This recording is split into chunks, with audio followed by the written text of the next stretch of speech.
শত্রুকে ধ্বংস করা কোরআনী আমল, 3 দিনেই শত্রু খতম, নিস্তেজ, একেবারে শায়েস্তা হয়ে যাবে যদি আপনি আমলটি করতে পারেন।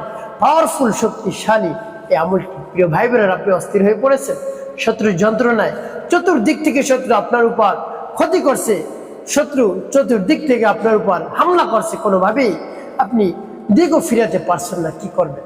কোনো প্রতিবাদও জানাতে পারছেন না। প্রতিবাদ জানাইলে আবার আপনার উপর জুলুমের মাত্রা বৃদ্ধি করে যায়। অন্য কারোর মাধ্যমেও যদি আপনি প্রতিবাদ জানান, তাহলে পুরো পরিবারের উপর জুলুমের, নির্যাতনের স্টিম রুলার চালায়। প্রিয় ভাইরা, আপনি অতিষ্ঠ হয়ে পড়ছেন, একেবারে অস্থির হয়ে পড়ছেন, কি করবেন? আপনার সম্পদের ক্ষতি করে। কেমন করে সম্পদের ক্ষতি করে? আপনি একটি দোকান দিয়েছেন, পাশে আরেকটি দোকান, সেই দোকানে দিয়েছেন, এভাবে আপনার ক্ষতি করে, সম্পদের ক্ষতি করে, সম্মানের ক্ষতি করে। রাস্তাঘাটে, হাটে, মাঠে, যেখানে আপনার সাথে দেখা হয়, আপনার সম্মান নষ্ট করে। আপনার বয়সে ছোট, আপনার শত্রু নাম ধরে ধরে আপনাকে ডাকে, তাহলে আপনার সম্মান থাকে? আপনি একজন সম্মানিত ব্যক্তি সমাজে, আর তার তো সম্মান নেই, অসম্মানিত একজন ব্যক্তি। তো প্রিয় ভাই বোনেরা, সেই শত্রুর কারণে আপনি একেবারে দিশেহারা হয়ে পড়ছেন, কোনো দিক আপনি ফিরাতে পারছেন না। এত পরিমাণ ক্ষতি করে আপনি মুখ বুঝে বুঝে সহ্য করে যাচ্ছেন। প্রিয় ভাই বোনেরা, আর মুখ বুঝে আপনাকে থাকতে হবে না, আপনাকে দেখেই সে পালাবে। আপনার মধ্যে যে সে কি দেখবে আপনি নিজে বলতে পারবেন না। প্রিয় ভাই বোনেরা, তার মধ্যে এত ভয় চলে আসবে, উপকারে কাজ করবে, কোনো ক্ষতি করতে পারবে না। প্রিয় ভাই বোনেরা, আপনি আমলটি করুন, একেবারে বিশ্বাস নিয়ে, আস্থা নিয়ে আমলটি করুন, দেখবেন শত্রু দমন হবে, নিস্তেজ হয়ে যাবে, শত্রুর মুখ চিরতরে বন্ধ হয়ে যাবে, আপনার বিরুদ্ধে মুখ খুলতে পারবে না। প্রিয় ভাই বোনেরা, তাই আমলটি কখন কিভাবে করবেন, কোন নিয়মে করবেন, আমলটি করে কিভাবে আপনি উপকৃত হবেন আমি বলে দিচ্ছি। বিস্তারিত জানার জন্য, আমলটি শিখে রাখার জন্য ভিডিওটি না টেনে, না কেটে, ধৈর্য এবং মনোযোগ সহকারে শেষ পর্যন্ত আপনি দেখতে থাকুন, তাহলে সঠিক নিয়মে আপনি আমলটি করতে পারবেন। প্রিয় ভাই বোনেরা, আমলটি কখন করবেন? রাতে ঘুমাতে যাওয়ার পূর্বে আপনি আমলটি করে ঘুমিয়ে পড়বেন, দেখবেন সকালে উঠে শুনবেন শত্রু দমন হয়ে গেছে, নিস্তেজ হয়ে গেছে, একেবারে ধ্বংস হয়ে গিয়েছে। প্রিয় ভাই বোনেরা, তাই বিশ্বাস নিয়ে, আস্থা নিয়ে, দৃঢ়তার সাথে মনকে স্থির করে আমলটি করে দেখুন না কি হয়। শত্রুর যন্ত্রণা তো অনেক, অস্থির হয়ে পড়েছেন, অনেক হয়তো টাকা পয়সাও করেছেন শত্রুকে দমন করার জন্য, পারেন।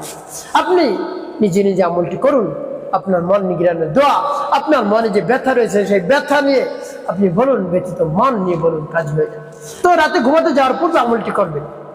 যত ধরনের কাজ রয়েছে রাতে, খাবার দাবার, তারপরে নামাজ, সব শেষ করে আপনি বিছানার উপর বসবেন, উত্তম রূপে পবিত্রতা অর্জন করে বিছানাটা পরিপাটি করে যাবেন, বিসমিল্লাহির রহমানির রহিম বলে বিছানাটা ঝাড়বেন, 3 বার বিসমিল্লাহ পাঠ করে ঝাড়বেন উত্তম রূপে। এরপরে ওই বিছানার উপর আপনি বসবেন কিবলামুখী।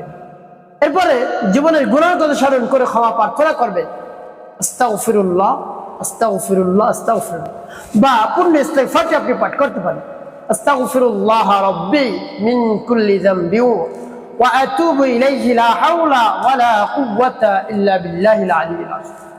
এবং যখন ইস্তিগফার পাঠ করা হয়ে যাবে, এবার 3 বার দুরূদ সাল্লাল্লাহু আলাইহি সাল্লাম, সাল্লাল্লাহু আলাইহি সাল্লাম, সাল্লাল্লাহু আলাইহি সাল্লাম, ইস্তিগফার দুরূদ যখন পাঠ করা হয়ে যাবে, এরপরে আপনি সেই সূরাটি পাঠ করবেন। যখন পাঠ করবেন, আল্লাহ রাব্বুল আলামিনের কাছে বলবেন, আল্লাহ, আমি কি সমস্যার জন্য আমলটি করতেছি আপনি তো জানেন, শত্রু এত যন্ত্রণা আমাকে করে, এত জুলুম চালায় আমার উপর, আমি অস্থির হয়ে পড়েছি, একেবারে অতিষ্ঠ হয়ে পড়ছি, কি করব? আপনার শরণাপন্ন হয়েছে, আপনার কোরআনের শরণাপন্ন হয়েছে, আপনি খালি হাতে ফিরিয়ে দিন না, আমার শত্রুকে দমন করে দিন, নিস্তেজ করে দিন, একেবারে ধ্বংস করে দিন, এভাবে বলে তারপরে আপনি সেই সূরা পাঠ করবেন। পরবর্তী কি করবেন বলে দিচ্ছি, আগে সূরা বলে নেই। বিসমিল্লাহির রহমানির রহিম, তাব্বাত ইয়াদা আবি লাহাবি ওয়া তাব্বা মা আগনা আনহু মালুহু ওয়া মা কাসাব সায়াসলা নারান যাতা লাহাবি ওয়া ইমরাতুহু حمالة الحطب في جيدها حبل من مسد। যখন সূরাতুল লাহব পাঠ করা যাবে একটু ফু দিবেন, তারপর আপনি আবার পাঠ করবেন, বিসমিল্লাহির রহমানির রহিম,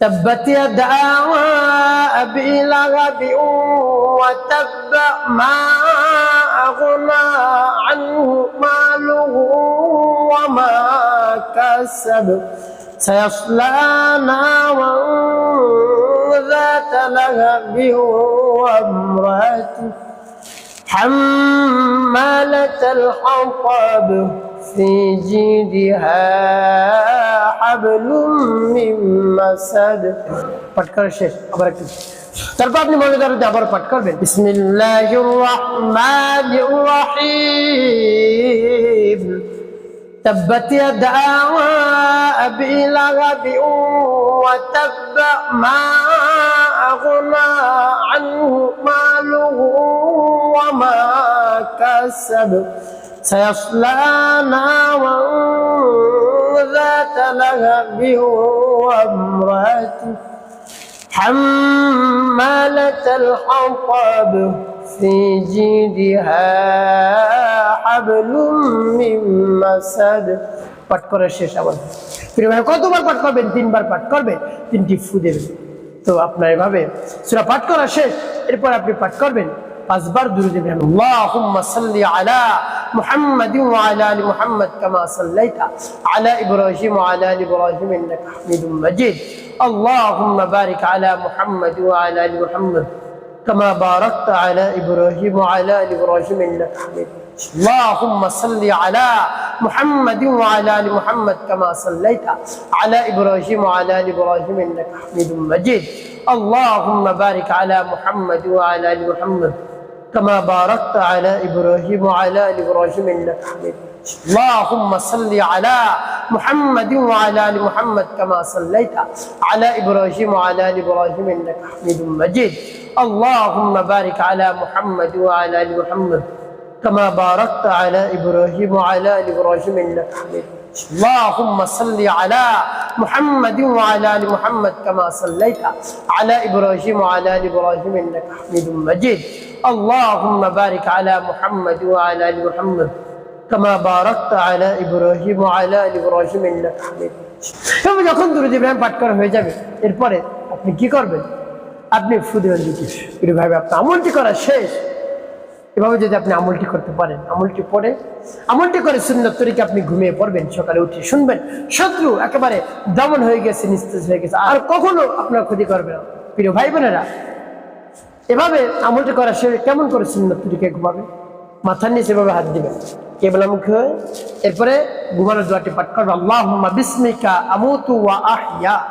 এভাবে পাঠ করে আল্লাহ রাব্বুল আলামিনের কাছে মনে মনে বলে আপনি ঘুমিয়ে পড়বেন হে আল্লাহ আল্লাহ ফজরের সময় আপনি আমাকে জাগ্রত করে দিয়েন আমি যেন নামাজ আদায় করতে পারি যদি নামাজ আদায় করতে না পারি তাহলে আমার আমল বরবাদ হয়ে যাবে ধ্বংস হয়ে যাবে আমি কোনো ফলাফল পাবো না হে আল্লাহ তাই আমাকে ফজরের সময় জাগ্রত করে দিয়ে নেন তো এইভাবে আল্লাহ রাব্বুল আলামিনের কাছে বলবেন প্রিয় ভাই বোনেরা দেখবেন কাজ হয়ে যাবে আমলটি করার শেষে রব্বি কারীমের দরবারে দুই হাত উত্তোলন করে অনুনয় বিনয় করে একেবারে চাইবেন অবশ্যই আল্লাহ রাব্বুল আলামিন আপনার চাওয়া পাপ পূরণ করে দিবেন প্রিয় ভাই বোনেরা একটি কাজ আপনাকে করতে হবে পাঁচ ওয়াক্ত নামাজ আদায় করতে হবে মানুষের কল্যাণে খিদমত কাজ করবেন অবশ্যই আপনার জীবন হবে সুখময় এবং শান্তিপূর্ণ ইনশাআল্লাহ।